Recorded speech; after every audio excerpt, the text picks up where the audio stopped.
Hello, little algebrainiacs. Welcome back to the Johnson Kendro video hour. But don't worry, it's not an hour. No, don't you worry your little heads off. All right, we're going to talk about section 2.4, and it talks a lot about linear equations. You're going to find linear equations for the rest of your math career, so you might as well learn them good right now. All right, the first formula that we want you to know and love is the point-slope formula. And just like it says, you have a point and a slope. And you're going to plug those in. M is your slope, and this y1 or x1 and y1 is your point. Okay. So PS we're putting in PS for slope or point slope form to write the equations. Now, when you do the problem, no matter what the book says, we're going to stick it to the man here, and we're going to make sure that you just leave all your answers in slope-intercept form. So even if you start out with point-slope form, we're going to have you convert it to slope-intercept, so we all end up with the same answer. All right. First example here is I want you to write an equation for a line that passes through 7, -1 and has a slope of 3. All right, here's our little clues for you. The first one is identify the point and identify the slope. So I'm just going to write down the point is 7, -1, and the slope is 3. Okay, done. Check it off. So we're going to plug it into the PS form, point slope form. So this is how it starts. We have y minus y1. So we put a -1 in there. And then we have x minus x1. So we put a 7 in there. Now notice I put two negatives right here.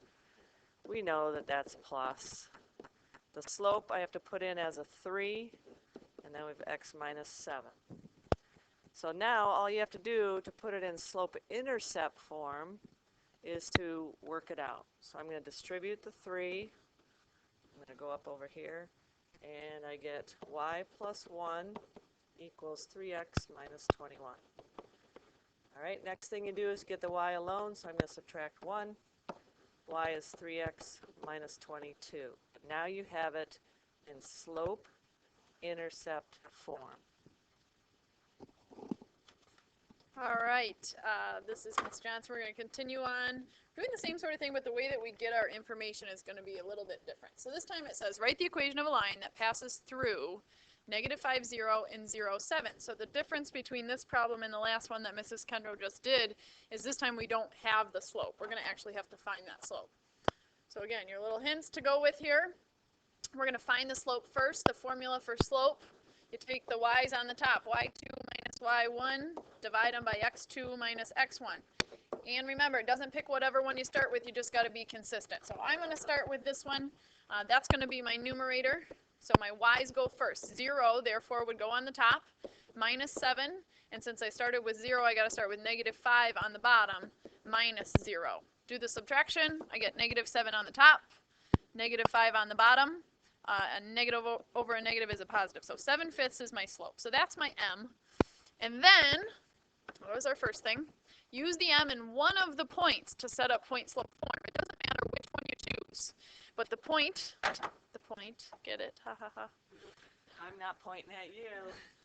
The point is that you have to make sure that you're consistent. So if you choose to use my -5, you wouldn't be able to use the 7 with it. You got to use the -5. Oh, you'll die if you do that. All right, so I'm going to use the one I circled. That's my -5, and therefore my y value needs to be my 0. Setting it up in point slope form, y minus the y, that's going to be my 0, equals m, which we just found that out to be, that's 7/5. And then in the parentheses, it's supposed to be x minus x1, and my x1 is a negative. Just like Mrs. Kendro had on the last example, because it's a minus, it's going to turn to a plus. Also, this happens occasionally. We have a -0. You don't need to include that. You're not wrong if you do, but that's the same as just y equals x plus 5. You'll be our hero if you leave out the 0 on this problem. Maybe not on others. Okay, we're going to distribute that slope. So I'll multiply 7/5 times x is 7/5 x. And then multiplying, you might need to remember your fraction rules here. When you're multiplying fractions, you multiply straight across in the numerator. When I do that, 7 times 5 is going to get me 35 in the top, and then 5 times 1 on the bottom, that's going to get me a 5. I'm not done yet because I can reduce that fraction. 35 can be divided by 5. That'll leave me with just 7. So there we are in slope-intercept form. Remember, you're going to do slope-intercept form no matter what that textbook says. Yeah, 'cause we're sticking it to the man. All right, the next form that you have to be aware of is standard form. Somebody came up with this to keep things simple and similar. Standard form is when you have all whole numbers, and the a or the x and the y are on the left, and the regular numbers are on the right. Okay, so from that, let's try the problem here. It says converting from slope-intercept to standard. Rewrite the equation in standard form using integer coefficients. That means no fractions. All right, no fractions. Okay, so I'm going to start out with y equals 5/7 x plus 2. Also, it's really good to write your fractions up and down rather than this. Now, when we type it, we have to do it side by side because that's the only way they'll let us. But when you write it down, do it that way because then you can handle it better and get rid of them a little more easily. So the rule is I got to get my x's and my y's on the left. So I'm going to bring this over here. The other thing we have to make sure of is that the a, the front number, is a positive number. So we might have to change things up when we get there. All right, let's take a look. Oops, wrong side. Okay, so I'm going to bring that over. So I need to subtract it. So it becomes negative 5/7 x plus y equals 2. All right, there's an issue here because I have a fraction. I can't have a fraction. The best way to get rid of fractions is to multiply by the common denominator. Well, since it's the only one, my denominator is 7. So if I multiply by 7 over 1, on the top here I get negative 35. On the bottom, 1 times 7 is 7. Then 7 times y, you can put it over the 1, and 7 times 2 is 14 over the 1. So I'm going to reduce those. Negative 35/7 is negative 5x plus 7y equals 14. Now we do have a negative here, so I need to multiply both sides by negative 1. So 5x minus 7y equals negative 14. Now probably we would accept either, but to be safe, I would keep it positive for that first term. Here's our next example, working with standard form still. What I put up in the box up there said that standard form is the best way or the easiest way to find x and y intercepts. Remember, when they're talking about intercepts, those are the places where your graphs cross, whoops, I shouldn't do one that goes through 0, 0. Your graphs cross the x and the y axis. So that's what we're hoping to find here, the coordinates of those.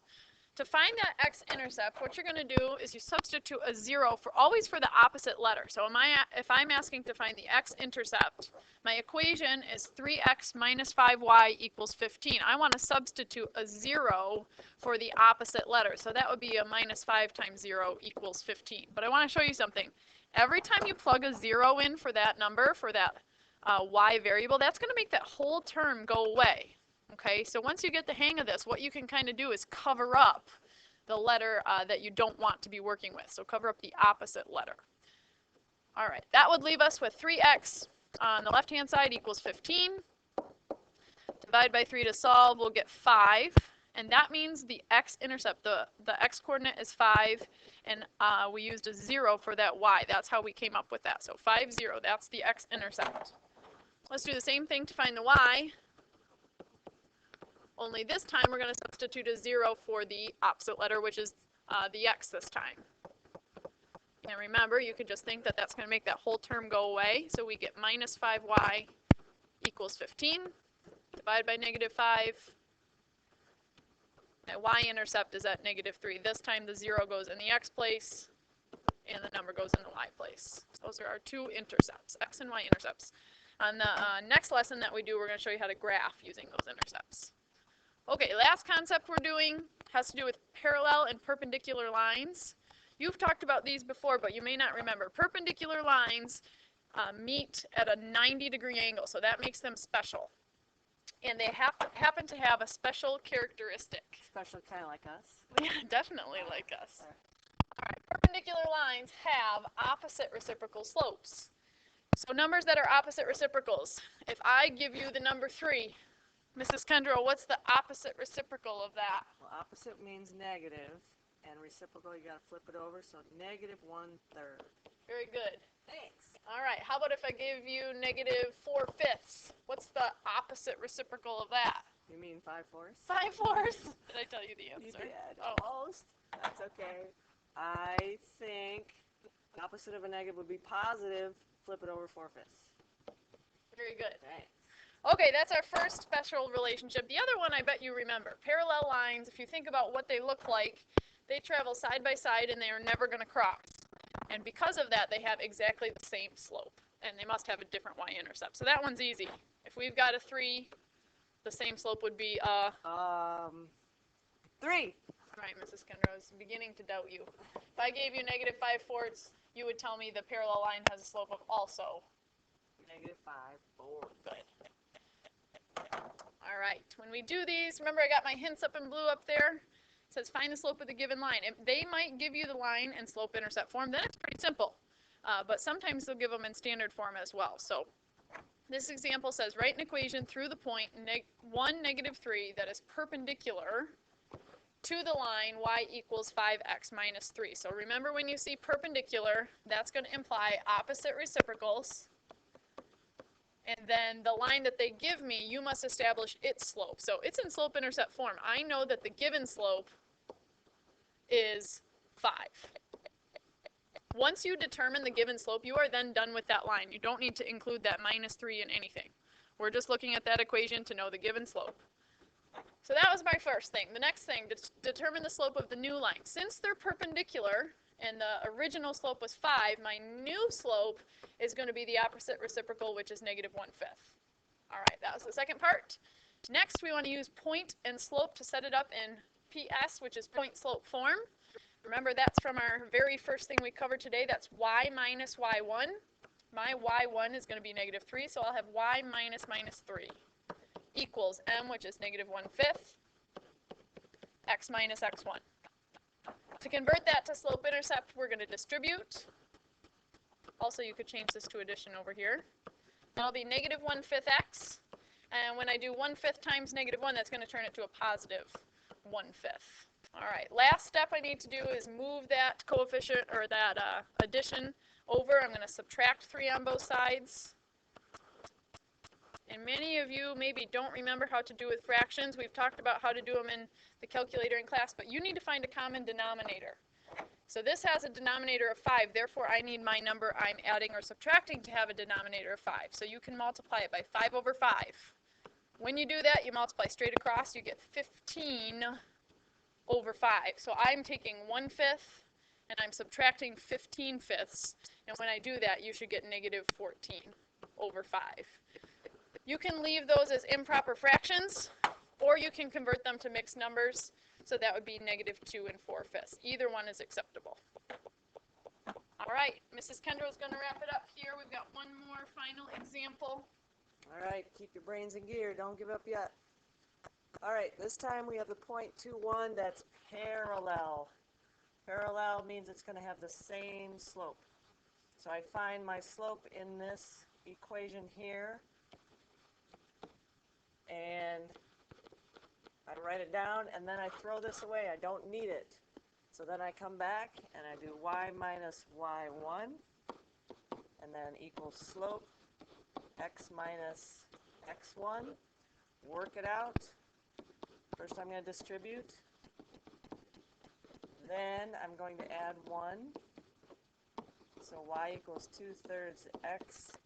Adding these, think of 3/3 instead of 1, so I get negative 1/3. Booyah! There we go. All right. All right, ta-ta for now. TT up bed.